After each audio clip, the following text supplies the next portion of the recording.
e की power x। तो थोड़ा बहुत जानते हैं इसके बारे में।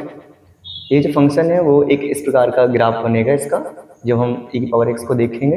मतलब होता तो ये e की पावर x ही है, और जब a हमारा 0 1 के बीच में लाई करता है तो इस तरह से ग्राफ जाएगा डिक्रीजिंग ऑर्डर में, और जब a की वैल्यू 1 से लार्ज हो जाती है तो ग्राफ हमारा इंक्रीजिंग ऑर्डर में जाता है।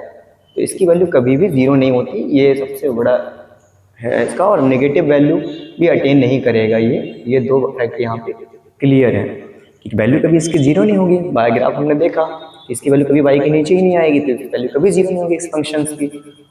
और मैं टच नहीं कर रहा क्योंकि इस लाइन को, तो y की इस लाइन पे y 0 होता है एक्स एक्सिस पे, तो वो कभी टच नहीं करेगा ग्राफ, तो y 0 नहीं होगा। बट एंड y जो रहता है ग्राफ वो अबव है एक्स एक्सिस से, सो नेगेटिव नहीं होगा। तो दो चीज़ें क्लियर हो गई कि इसकी वैल्यू पहली बात तो 0 नहीं हो रही है और नेगेटिव नहीं हो रही है, इतना क्लियर हुआ आपको। और भाई तभी मैं कहता हूँ कि हमारे जीवन का लाइफ का जो